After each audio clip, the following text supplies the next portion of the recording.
하나님의 말씀 고린도전서 4장 6절에서 13절까지입니다. 우리 같이 한 목소리로 함께 읽으시겠습니다.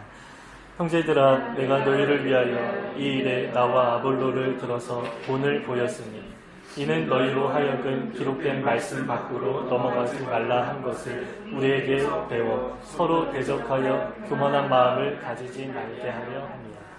누가 너를 남달리 구별하였느냐? 내게 있는 것 중 받지 아니한 것이 무엇이냐? 내가 받았음즉 어찌하여 받지 아니한 것 같이 자랑하느냐? 너희가 이미 배부르며 이미 풍성하며 우리 없이도 왕이 되었도다. 우리가 너희와 함께 왕노를 하기 위하여 참으로 너희가 왕이 되기를 원하노라.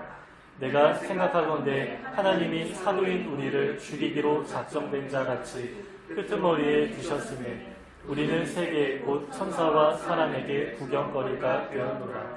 우리는 그리스도 때문에 어리석으나 너희는 그리스도 안에서 지혜롭고 우리는 약하다 너희는 강하고 너희는 존귀하다 우리는 비천하여 바로 이 시각까지 우리가 줄이고 목마르며 헐벗고 매맞으며 정처가 없고 또 수고하여 친히 손으로 일을 하며 모욕을 당한즉 축복하고 박해를 받은즉 참고 비방을 받은즉 권면하니 우리가 지금까지 세상의 더러운 것과 만물의 찌꺼기같이 되었도다.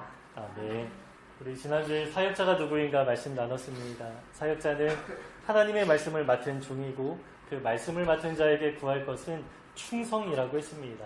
그래서 사역자는 하나님 앞에 판단받을 것을 늘 염두에 두면서 늘 말씀을 연구하고 증언하는 삶을 살아야 할 것입니다. 한편 우리 모두가 다 하나님의 심판대 앞에 선다라고 했는데요. 그런데 그분의 재판이 독특하다라고 했죠. 하나님은 공의로 재판하실 뿐만 아니라 사랑으로 재판하시기 때문입니다. 그래서 죄를 드러내는 판결만 하시는 것이 아니라 그 재판장 앞에서 칭찬까지도 드러날 것입니다. 그래서 우리가 경각심도 가지지만 칭찬에 대한 기대도 가지며 살아갈 수 있습니다. 이렇게 바울은 책망과 격려를 함께 주는데요. 오늘 본문을 계속 보니까 책망하는 분위기가 계속 이어집니다. 그래서 어떻게 보면 우리에게 직접 적용되지 않을 수도 있는데 만약에 내게 있는 부분이라면 이 말씀을 그대로 받을 수 있고 그렇지 않다면 우리 고린도 성도들을 반면교사로 삼으면 좋을 것 같습니다. 본문 바울과 아볼로가 본이 되었다 이런 내용으로 시작합니다. 여기에 바울과 함께 아볼로가 등장합니다. 바울이 내가 본을 보였다라고 해도 되는데 아볼로를 함께 언급하는 이유가 있습니다. 왜냐하면 성도들에게 보인 본은 관계의 본이기 때문입니다. 고린도 성도들은 사역자들을 비교하고 우열을 가리면서 자신이 선호하는 사역자 중심으로 성도들을 다 구별하고 나누었는데 정작 바울과 아볼로는 어떻습니까? 서로 좋은 관계를 맺었다는 것입니다. 그래서 바울과 아볼로가 하나님 안에서 그리스도 안에서 하나이기 때문에 성도들 또한 하나가 되어야 한다라고 말씀하는 것입니다. 그래서 이 두 사역자가 보인 본은 관계의 본이다 이렇게 말할 수 있습니다. 그런데 본을 보였다라고 하면서 기록된 말씀밖에 넘어가지 말라 이렇게 말씀하죠. 바울이 보기에 고린도 성도들이 마치 말씀의 울타리를 넘어가는 것처럼 보였던 것 같습니다. 이들은 서로 대적하고 교만한 마음을 가졌다라고 했는데 이러한 모습이 곧 이 말씀의 울타리를 넘어가는 모습으로 보였던 것입니다. 그러면서 바울은 몇 가지를 지적하는데요. 조금 직접적으로 이야기를 합니다. 가장 먼저 7절에서는 두 가지를 지적하는데요. 첫째는 누가 너를 남달리 구별하였느냐 이렇게 말합니다. 여기에는 이중적인 의미가 담겨 있습니다. 하나님이 성도를 구별하셨습니다. 흑암의 권세에서 건져내어서 세상과 우리를 구별해 주셨습니다. 그런데 고린도 성도들은 구별된 성도들 안에서도 서로를 구별했던 것입니다. 그래서 바울은 이 구별이라는 단어를 통해서 이중적인 메시지를 주는 것입니다. 하나님이 세상에서 우리 성도를 구별하신 은혜를 기억하면서 겸손하게 감사하며 살아가라. 그리고 교만한 마음으로 서로를 구별하지 말아라. 이러한 메시지를 주는 것입니다. 그리고 이어진 내용을 보면 또 한 가지를 지적하죠. 너에게 있는 것 중 받지 않은 것이 무엇이냐? 너희가 다 받은 것인데 왜 받지 않은 것처럼 자랑하느냐라고 말합니다. 우리가 소위 이 세상에 아무것도 가져온 것이 없고 또 가져갈 것도 없다라고 말합니다. 하나님이 우리에게 생명 주셔서 우리가 태어났고요. 또 부모님과 친척 또 이웃들의 돌봄을 통해서 우리는 지금까지 살아왔습니다. 우리가 가진 소유한 것들이 많이 있습니다. 집이나 옷이나 물건이나 음식이나 이 모든 것들은 하나님이 만드신 피조 세계에서 얻은 것입니다. 그래서 궁극적으로 모든 것이 다 하나님으로부터 온 것이죠.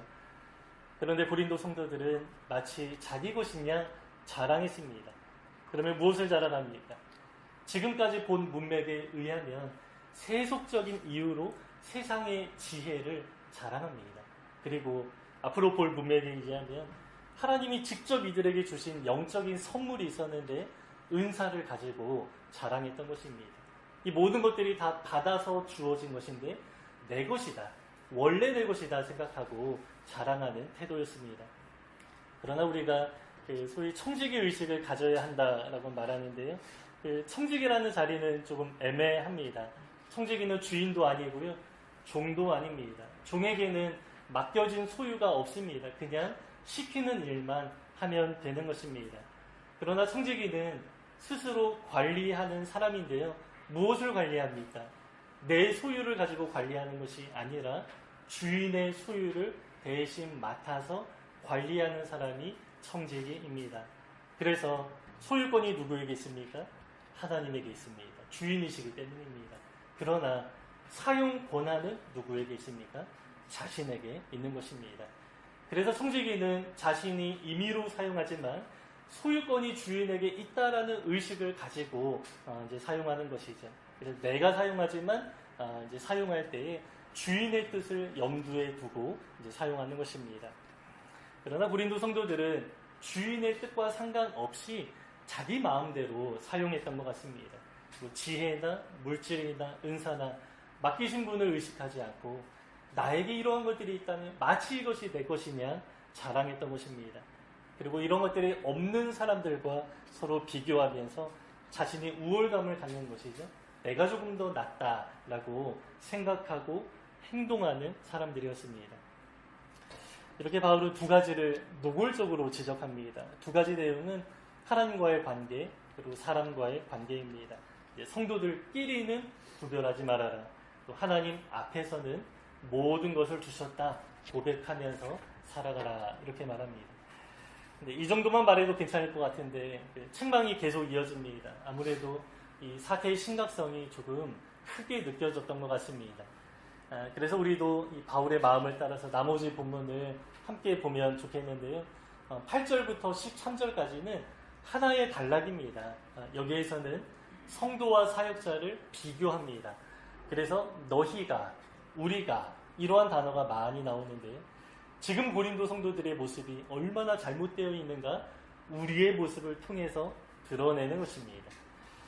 그러나 본문을 볼 때 주의할 점이 있습니다. 두 대상을 우리가 문자적으로 적용하면 안 됩니다. 사역자는 모두 이렇고 성도는 다 이렇다, 이러한 내용으로 받아들이면 안 됩니다. 다만 고린도 교회의 경우에 사역자와 성도의 태도가 명백하게 달랐는데 그 상황에서는, 그 상황으로 한정해야 합니다. 그 상황에서는 사역자들이 본이 되었습니다. 그러나 말씀을 이 시대 우리에게 적용할 때에 어느 성도가 본이 되기도 합니다. 그리고 저를 포함한 한국교회 여러 사역자들이 이 교훈을 받아야 할 수도 있습니다.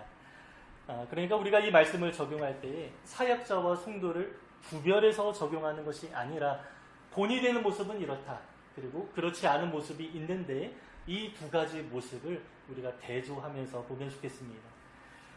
그러면 어떠한 모습을 대조하고 있습니까? 이 땅에서 풍요를 마음껏 누리면서 살아가려는 모습과 또 하나님 나라의 풍요함을 기대하고 소망하며 살아가는 모습, 이 두 가지를 대조하는 것입니다. 당시 고린도 성도들의 모습이 어떻습니까? 우리 8절을 보시면 바울은 너희가 라고 하면서 이미라는 단어를 사용합니다. 이미 배불렀고 이미 풍성하다, 이렇게 말합니다. 이 고린도 지역은 당시 무역이 활발했던 항구 도시였기 때문에 아마 물질적으로는 대부분 부족하지 않았을 것입니다. 그러나 바울은 여기에서 어떤 물질적인 부분을 언급하지는 않습니다. 이 배불렀고 풍성하다 이 모습은 문맥에 의하면 이제 자기 만족, 교만해져 있는 모습을 지적하는 것입니다. 그런데 여기서 이미라는 단어를 2번이나 반복하며 강조하는데요. 과거에도 충분히 너희가 그러한 모습으로 자기 만족감을 가지고 살아갔는데 지금도 여전히 그렇고 점점 더 심해지고 있는 조금도 변하지 않은 모습이다. 이 모습을 지적하는 것입니다. 그래서 이어지는 내용의 교만의 결과 어떻게 됩니까? 왕이 되었다. 이렇게 말하죠. 가장 높은 자리에 올랐다라는 식으로 말합니다. 물론 성도는 왕의 권세를 가지고 세상과 천사를 판단하고 다스리게 될 것입니다. 그러나 중요한 것은 아직 아닙니다. 하나님 나라에서는 반드시 그렇게 될 것입니다. 그러나 성도들은 이미 내가 무엇이라도 된 것처럼 행세하고 다녔는데 이 바울의 마음이 무엇입니까? 아직은 아니다. 그날이 오면 그러한 존재가 되겠지만 아직은 아니다. 그러면 아직 아닌 상태에서는 어떻게 살아가야 합니까? 그 모습이 바로 바울과 아볼로와 같은 삶입니다. 이 삶은 사역자들에게만 요구되는 삶이 아닙니다. 왜냐하면 사역자들이 내가 본이 되었다 이렇게 말했기 때문입니다. 우리 모든 성도 또 예수님의 제자로 살아가려는 우리 모두에게 요구되는 삶입니다. 그런데 그 내용을 보면 참 부담이 되죠. 상당히 물리적인 핍박과 고난이 많이 있었기 때문입니다. 그러나 이 말씀 또한 문자적으로 적용하면 문제가 생기는데요. 왜냐하면 고린도 성도들이 처한 시대적인 배경이 우리와는 조금 다르기 때문이죠. 그래서 우리가 그 삶의 마음의 태도에 우리가 좀 집중해서 보면 좋을 것 같습니다. 바울과 아볼로는 이렇게 말합니다. 너희는 왕이 되었다. 그러나 우리는 어떠한 존재입니까?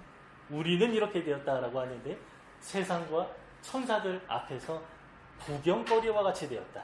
반대가 되었다. 이렇게 말합니다.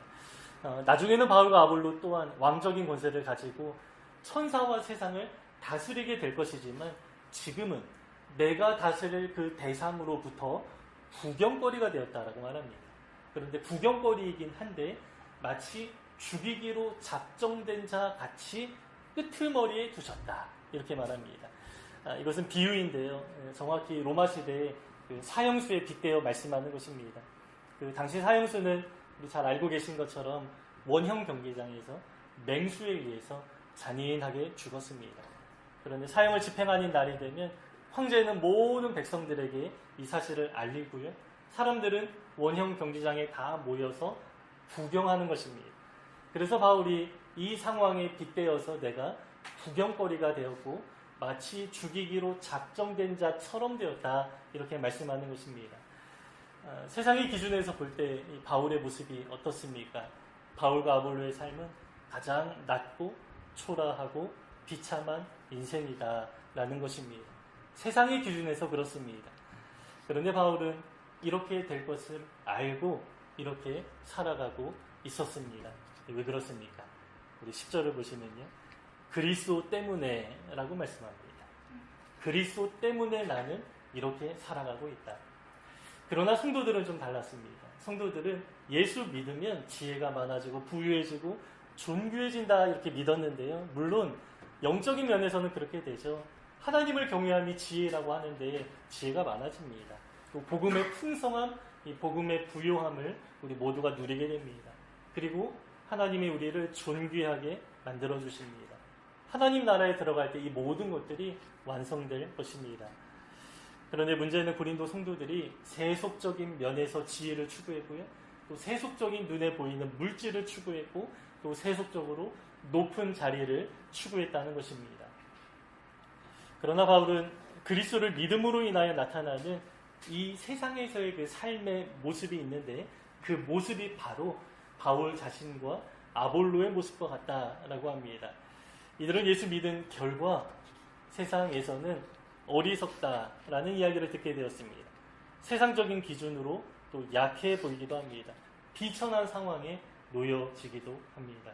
왜 그렇습니까? 우리가 잘 아시는 것처럼 예수 믿어서 세상에서 승승장구하고 잘 사는 것이 아니라 예수 믿음으로 인하여 우리에게 주어진 약속은 하나님 나라의 약속이기 때문입니다. 이처럼 두 종류의 삶이 대조됩니다. 8절에서 성도들이 이미 그렇게 살았다라고 했는데요. 11절에서는 바울과 아볼로가 지금 이 시각까지라고 합니다. 이제 비슷한 의미죠. 이미, 지금 이 시각까지.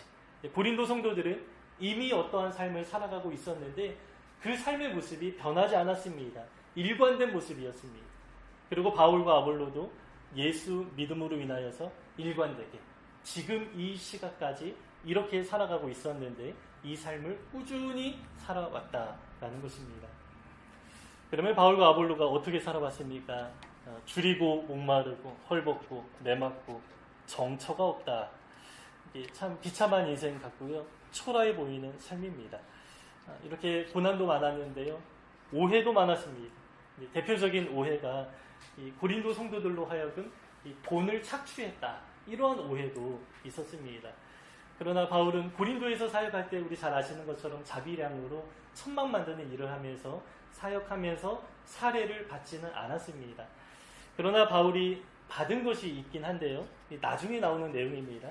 자신을 위해서 받은 것이 아니라 가난한 예루살렘 교회를 후원하려는 목적으로 고린도 교회에 모금 운동을 했고 그 헌금을 예루살렘에 전달합니다. 그러나 바울이 혼자 그것을 전달한 것이 아니라 이방인 대표자를 세워서 그와 함께 동행해서 그가 전달할 수 있도록 이제 했습니다. 그래서 모든 오해를 사실은 원천적으로 봉쇄했던 것이죠. 그러나 오해가 사그라들지 않았습니다. 게다가 모욕과 박해와 비방도 받았다. 이러한 내용이 있습니다. 바울은 이러한 모습이 마치 세상의 더러운 것 그리고 찌꺼기와 같다라고 합니다. 우리 방금 보신 그 구절에서는 내가 세상의 끄트머리에 두었다, 또 구경거리가 되었다라고 하는데 그 나의 어떤 위치와 관련된 그런 모습입니다. 그런데 13절에서는 바울이 그 위치에서 내가 어떠한 모습인가라고 하는데 그 모습이 바로 더러운 찌꺼기와 같은 처지다. 이렇게 말하는 것입니다. 우리가 좀 다 이해하기도 어렵고 바울이 성경에 다 기록하지 않은 이 바울 자신의 감정, 또 여러 가지 처지가 있었을 것입니다. 그러나 바울은 내가 이렇게 처량하다, 나 너무 힘들다, 나 좀 알아줘라 이러한 뜻으로 말한 건 아니죠. 너희도 나처럼 살아야 한다라는 것입니다. 물론 우리 시대 우리 모든 성도들이 바울처럼 그러한 고난을 당하지는 않습니다. 예수 믿은 것 때문에 요즘에는 이제 반기독교적인 정서가 좀 많이 좀 일어나서 이제 비방도 받고 좀 오해도 받긴 하지만 그래도 우리가 물리적인 핍박은 당하지도 않고요. 옥에 갇히는 일 없습니다. 사형 당하는 일 더욱이 없습니다. 그래서 우리가 이 바울의 삶을 문자적으로 그 모양을 그대로 추구하고 닮아갈 필요는 없습니다. 그러면 우리 시대의 말씀을 우리가 어떻게 적용해야 하겠습니까? 가장 중요한 것은요, 바른 신학 안에서 건전한 신앙의 방향성을 추구하는 것입니다.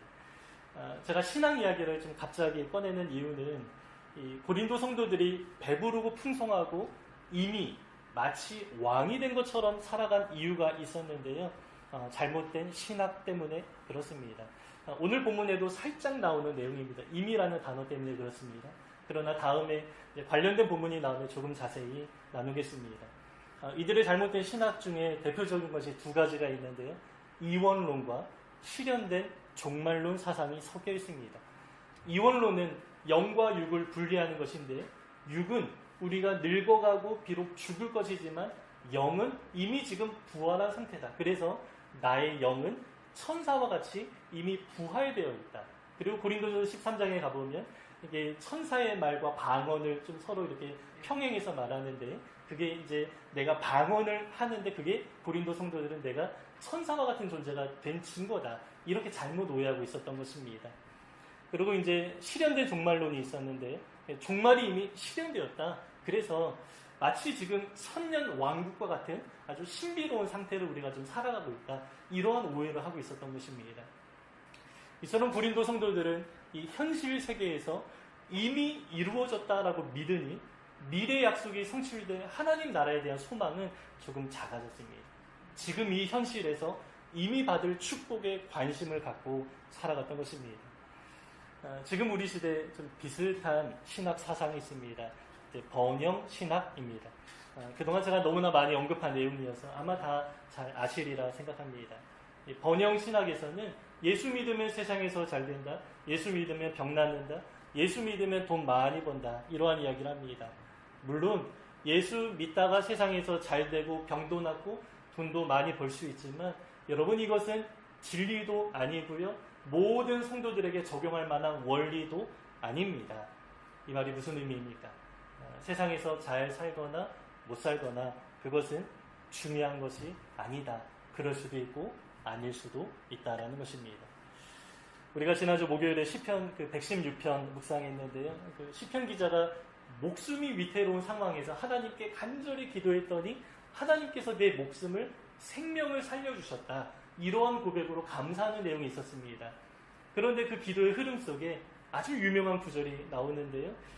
이제 개역 한글에서는 하나님이 성도의 죽음을 귀하게 보신다라고 하고, 개역 개정에서는 경건한 자들의 죽음은 여호와께서 귀중히 보시는 것이다 라고 합니다.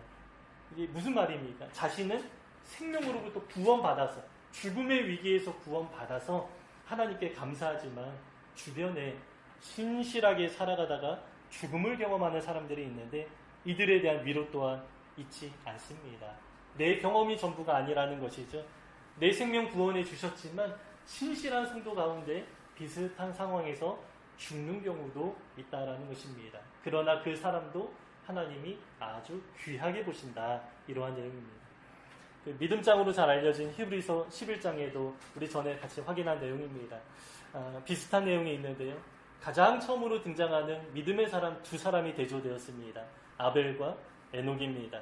아벨은 믿음으로 살아가다가 잔인하게 살해를 당했습니다. 에녹은 믿음으로 살아가다가 죽음을 경험하지 않고 하늘로 올라가게 되었습니다. 똑같은 믿음입니다. 똑같이 믿음으로 살아갔지만 이 세상에서의 삶의 결과는 정반대였습니다. 여러분, 이것이 무엇을 의미합니까? 이 세상에서의 삶은 어떻게 살아가는가, 이제 세속적인 기준으로 어떻게 살아가는가, 이것은 중요하지 않다라는 것이죠. 그러면 우리는 어떻게 살아가야 하겠습니까? 바울과 아볼로처럼 가난하게 고난과 핍박을 받아야만 하는 것도 아닙니다. 시대적인 상황이 다르다고 했습니다. 그러나 그들과 우리에게 똑같이 요구되는 것이 있는데요. 우리가 이것 한 가지만 잘 붙들면 되는 것 같습니다. 죽음 이후의 미래에 온전히 성취될 하나님 나라 약속 바라보면서 살아가는 것입니다. 히브리서 11장이 다 그러한 이야기였습니다. 믿음으로 살아간 다양한 사람들의 이야기를 보여주었는데 이들의 공통점이 있다라고 했습니다. 약속은 받았지만 약속이 성취된 것을 보지 못하고 죽었다는 것입니다. 왜냐하면 그 약속은 죽음 이후에 온전히 성취될 것이기 때문입니다. 죽어야 받을 수 있고 죽음 이후에 우리가 보게 될 것입니다. 그러나 번영신학은 이 세상을 추구하게 만들기 때문에 문제가 되는 것이고, 고린도 성도들의 그 실현된 종말론도 비슷한 결과를 낳게 되었습니다. 제가 예전에 그 빌딩 비유 한번 좀 한 적이 있었는데, 그때는 좀 인내하며 살아가는 그 삶의 측면에서만 이야기를 했는데, 조금 다른 관점에서 약속을 받은 사람이 약속이 성취되기까지 어떻게 살아가는가 우리가 한번 좀 생각해 보면 좋겠습니다. 누군가 나에게 약속을 합니다. 1년만 기다리면 100억짜리 빌딩 한 채를 주겠다 약속하고요. 또 법적으로 네, 효력이 아주 분명한 서류까지 다 작성해서 주었다고 합시다. 그러면 그 약속을 받은 그 사람은 1년 동안 어떻게 살아가겠습니까? 가장 먼저는 마음이 변하겠죠. 마음에는 그 약속에 대한 소망 때문에 기대하는 마음과 기쁨으로 가득할 것이고, 하루하루 지나갈수록 그날이 가까울수록 설레는 마음으로 살아갈 것입니다. 아마 그날을 정말 고대하면서 살아가겠죠. 또 그 마음의 변화 때문에 삶 또한 달라질 텐데요. 혹시 누군가 나에게 어떠한 손해를 입혀도 조금 넉넉한 마음이 생길 것 같습니다. 약속이 없다면 수백만 원 정도 손해 입었을 때 굉장히 크게 느껴지면서 어떻게든 좀 받아내고 싶어하는 마음이 생길 것 같습니다. 그러나 1년 후에 100억짜리 빌딩 한 채 주어진다면 좀 그 정도 손해 좀 쉽게 지나칠 수 있을 것 같고, 그리고 지금 내가 가지고 있는 재산이 별거 아니구나 이런 생각을 하면서 오히려 또 어려운 사람들에게 나눌 수도 있는 그런 여유도 생길 것 같습니다. 혹시 병이 들었을 수도 있습니다. 지금 당장은 이 병을 잘 치료할 만한 상황은 아니겠지만 1년 후에 그 많은 것들을 누리게 되면 어떻습니까? 가장 좋은 치료를 받을 수 있는 그런 상황이 주어질 것이기 때문에 당장 지금은 조금 힘든 부분이 있어도 잘 참고 기다릴 수 있을 것 같습니다. 좀 몇 가지만 생각해 보았는데 아마 많은 영역에서 꽤 많이 달라질 것이고 그 달라진 모습을 우리 주변 사람들이 다 확인하게 될 것입니다. 여러분 약속 받았다면 그리고 약속을 믿는다면 삶은 달라지게 되어 있습니다. 물론 우리는 그 1년 후에 약속을 받은 것은 아닙니다. 눈에 보이는 보증서도 없습니다. 그러나 1년 후에 받지만 이 세상에서 수십 년만 누리는 그 약속이 아니라 우리에게 주어진 약속은 어떤 것입니까? 영원한 약속입니다. 눈에 보이는 보증서는 없습니다. 하지만 성령 하나님께서 하나님이 직접 우리 마음에 인을 쳐주셔서 보증해 주셨습니다. 저와 여러분이 이 약속을 우리가 좀 선명하게 좀 바라보면서 믿으며 살아가면 좋겠습니다. 이 바울과 아볼로가 그토록 어려운 상황에 처해 있었지만 꿋꿋하게 인내하고 어려운 가운데 기뻐하며 살아갈 수 있는 이유 한 가지입니다.